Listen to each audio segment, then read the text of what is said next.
नमस्कार, स्वागत है आपका सब कुछ यहाँ पे।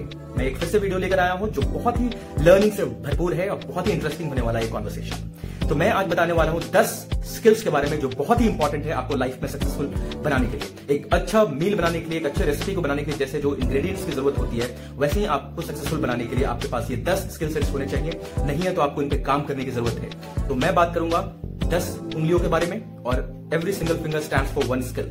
ये स्टार्ट करते हैं। सबसे पहला जो स्किल की मैं बात करूंगा उसे कहते हैं ऑर्गेनाइजेशनल स्किल।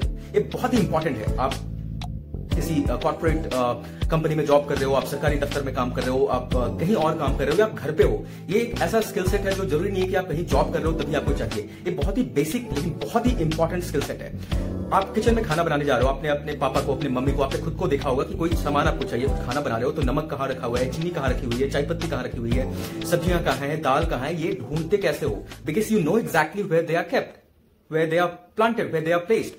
So, एक राइट ऑर्गेनाइजेशन बहुत जरूरी है। घर से ही स्टार्ट कर सकते हो आप स्किल को सीखना। आप देखो घर पे चीजें एक पर्टिकुलर जगह पे रखी हुई है। क्यों रखी हुई है? एक रीजन होता है, एक कारण होता है। ऐसे ही नहीं रख सकते। जिस चीज की जहां जरूरत है वहां उसे रखने से आपको मालूम होता है कि कौन सी चीज कहां है और कहां से मुझे उठाना है, कहां जाना है। और वापस अगर उस चीज को आप वहीं ना रखो तो नेक्स्ट टाइम बाकी लोगों को भी दिक्कत होगी और आपको भी दिक्कत होगी कि इसको मैं कहां ढूंढूं।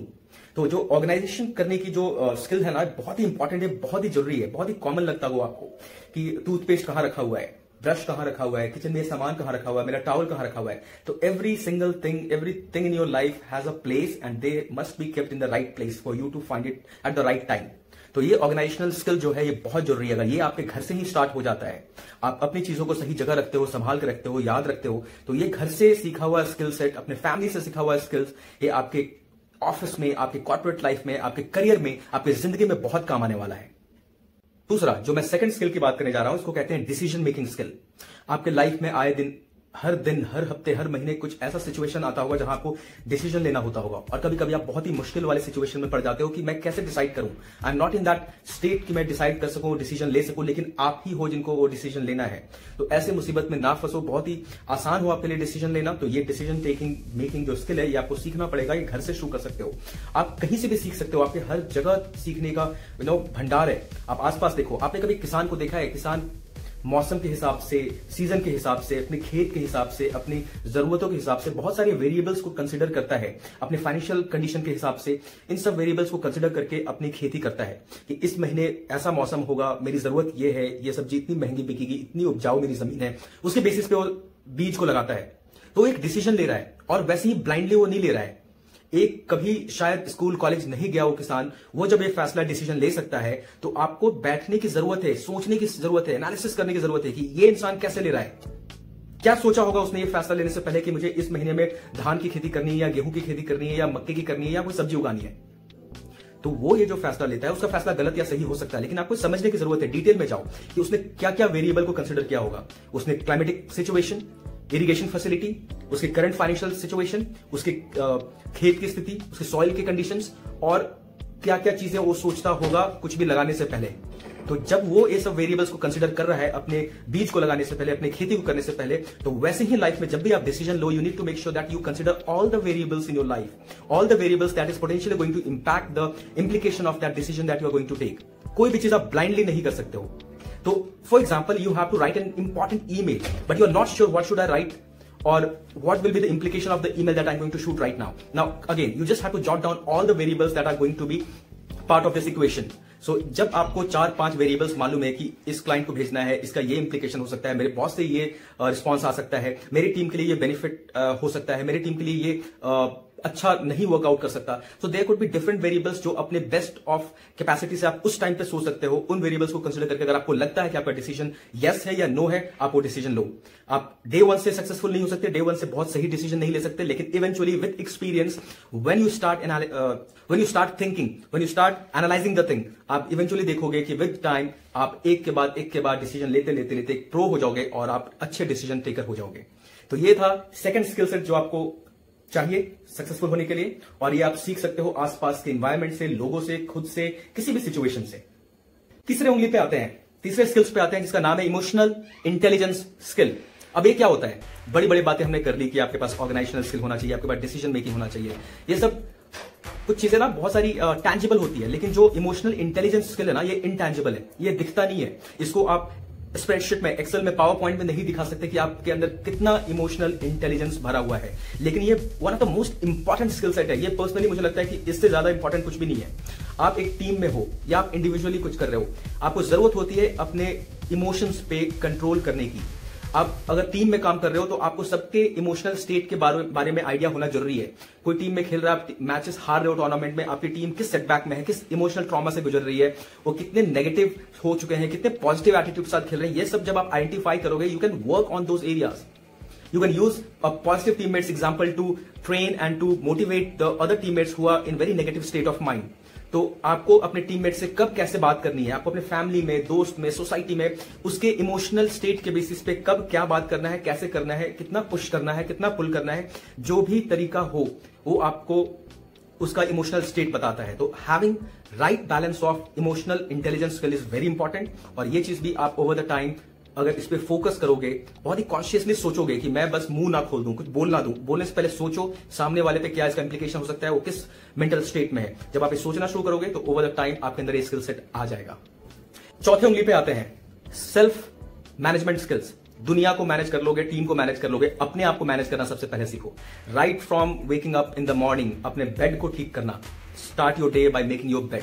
अगर आप अपने आप को मैनेज कर पा रहे हो, अपने ग्रूमिंग टाइम पे करा रहे हो, अपने हेल्थ का ध्यान दे रहे हो, अपने खाने पीने का ध्यान दे रहे हो, अगर इन चीजों को आप फोकस होके करते हो और अपना ध्यान बहुत अच्छे तरीके से रखते हो, मतलब आपके अंदर सेल्फ मैनेजमेंट स्किल है और आपको अपनी जरूरतों के लिए किसी और पे डिपेंडेंट होना पड़ रहा है, बेसिक आप खाने के लिए डिपेंडेंट हो या कपड़े धोने के लिए डिपेंडेंट हो या फिर आपका ब्रश नहीं मिल रहा है, आपका टूथब्रश नहीं मिल रहा है, आपका टॉवल नहीं मिल रहा है, ये सब बहुत ही बेसिक चीजें हैं। अगर इसको भी आप मैनेज नहीं कर पा रहे हो तो आप भूल जाओ बाकी जो मैं 8, 9, 10 स्किल सेट्स की बात कर रहा हूं। You have to start from managing yourself. So चौथा जो था ये था सेल्फ मैनेजमेंट स्किल आपके अंदर होना ही चाहिए। ये बहुत जरूरी है। मैनेजर नहीं बनना आपको, कमांड नहीं करना आपको सबको कि ये करो ये करो, सबको आपको काम करके नहीं देंगे। You have to show yourself how the works are done, how things are done, and you have to guide, mentor people and help them learn how things are done. तो आपको एक लीडर की तरह सामने खड़ा रहना है, उन्हें मोटिवेट करना है, उन्हें सिखाना है और कैसे मुसीबत में उनके साथ खड़े रह के उनकी नैया पार करानी है। This is called leadership skill. जरूरत में टीम के साथ खड़े रहना, अप्रिसिएशन को शेयर करना और जो उनके डेमेरिट्स हैं, जो डिसएडवांटेजेस हैं, जो उनकी गलतियां हैं, उनको अपने ऊपर लेना और उनके ऊपर काम करके उनको उस लेवल पे लेके आना कि आगे से वो गलतियां ना करें, are the few examples of leadership skills. इस पर मैं एक सेपरेट वीडियो बनाऊंगा, एक डेडिकेटेड वीडियो बनाऊंगा, लेकिन अभी आपको ये समझने की जरूरत है एक अच्छा लीडर वही है जो अपने टीम के साथ खड़ा है और टीम उसके साथ हमेशा इसलिए खड़ी रहेगी क्योंकि वो उनकी मुसीबतों में उनके साथ खड़ा रहता है, उनको ग्रूम करता है, उनको हेल्प करता है और उनको एक बेटर लाइफ, बेटर इंसान, बेटर प्रोफेशनल बनने में हेल्प करता है। बहुत ही इंपॉर्टेंट है।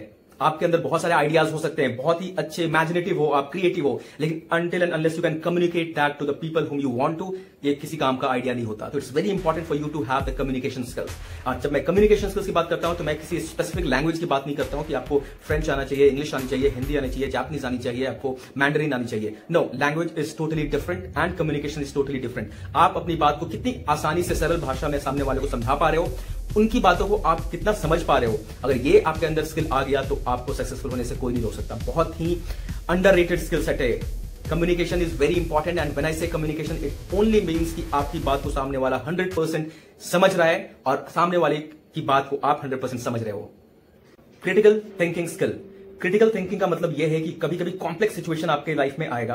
आप एक मैथ्स का एग्जांपल ले लो, अगर आप स्कूल कॉलेज गोइंग स्टूडेंट हो, आप कोई कॉम्प्लेक्स मैथ्स का सम प्रॉब्लम को सॉल्व कर रहे हो तो आपको बहुत ही क्रिटिकली सोचना पड़ता है, स्टेप बाय स्टेप सोचना पड़ता है कि कैसे हो सकता है, क्या क्या वेरिएबल्स हैं और इसका क्या पॉसिबल आंसर हो सकता है, किस अप्रोच से मैं इसे सॉल्व कर सकता हूं। जब आप एक्स्ट्रा टाइम लगाते हो सोचने में, आप बिगर पिक्चर देखते हो, बाकी सारे वेरिएबल्स को कंसिडर करने लगते हो, उसको कहते हैं क्रिटिकल थिंकिंग स्किल्स। तो आपको कोई भी बहुत ही लाइफ में इंपॉर्टेंट डिसीजन लेना है या कुछ ऐसा टफ सिचुएशन है, बहुत ही डिफिकल्ट टाइम है, वहां पे आपको क्रिटिकली सोचने की जरूरत है। बहुत ही केयरफ्री एटीट्यूड के साथ आप काम नहीं कर सकते। You need to make sure that कि आपके डिसीजंस से बहुत कुछ चेंज हो सकता है, बहुत लोगों की लाइफ स्टेक पे हो सकती है। उस टाइम पे आप कितना क्रिटिकली सोचते हो, कितना डिटेल में जाते हो, कितना ग्राउंड लेवल रियलिटी चेक करते हो, कितना you dig deeper, how much dirty you get your hands in the mud is important. तो not just talking in the air, आप बड़ी बड़ी बातें कर रहे हो, भाषण दे रहे हो, उससे काम नहीं चलता। Sometimes it's very important to get into the basics of thing. आप जितने ज्यादा क्वेश्चंस पूछोगे उतने ज्यादा ड्रिल डाउन कर पाओगे, उतने आंसर्स आपके पास होंगे। जब आपके पास छोटे छोटे सवालों का जवाब होगा तब आपको क्रिटिकली सोचने में वो बहुत हेल्प करता है। और क्रिटिकल थिंकिंग एक बहुत ही अहम, बहुत ही इंपॉर्टेंट स्किल सेट है जो आपको लाइफ में सक्सेसफुल होने में मदद करेगा। Analysis skill.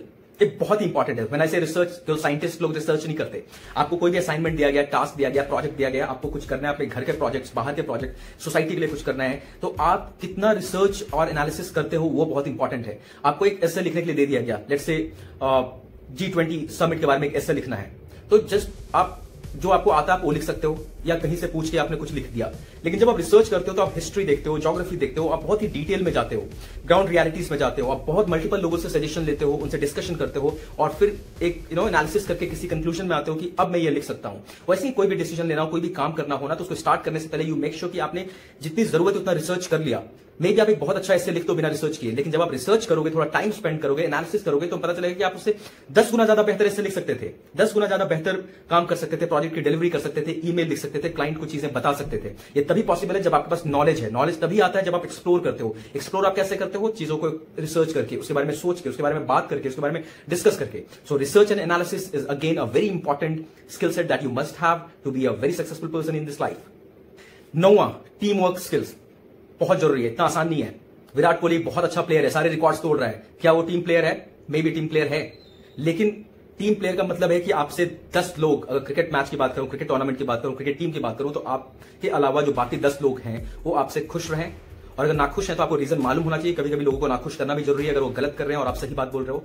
लेकिन टीम वर्क ये होता है कि आप टीम के हित में काम करो, सबके सहमति से काम करो। कोई लोग डिसएग्रीमेंट में है तो उनको अग्रीमेंट में लेकर आओ, लॉजिकल रीजन के साथ, सही रीजन के साथ, ट्रांसपेरेंसी के साथ, ट्रस्ट के साथ, ऑनेस्टी के साथ। और कभी टीम में हो सकता है कि आपको ज्यादा काम करने की जरूरत पड़े, सामने वाला कम काम कर रहा है तो आपको सिचुएशन समझने की जरूरत है। कभी आप कम काम कर रहे हो तो सामने वाले को समझने की जरूरत है। और एक म्यूचुअल कोऑर्डिनेशन और जो बॉन्ड होता है ना, ये बहुत जरूरी है। अगर ये आपके अंदर आ गया, आप बहुत ही सेल्फ सेंटर्ड नहीं होते हो, आप केवल अपने बारे में नहीं सोचते हो, सबके बारे में सोचते हो।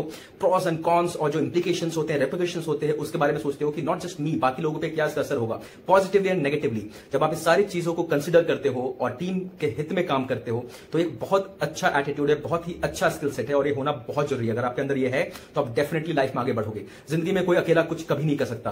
एट वन पॉइंट और the other you will always need a team. Team 2 लोगों की हो, 4 लोगों की हो, 40 लोगों की हो, या 400 लोगों की हो, आपको टीम चाहिए जब आप लाइफ में कुछ बड़ा कर रहे हो और टीम के साथ आपकी बॉन्डिंग अच्छी है, आप टीम वर्क स्किल्स आपके अंदर है, तभी आप लाइफ में कुछ अच्छा अचीव कर सकते हो।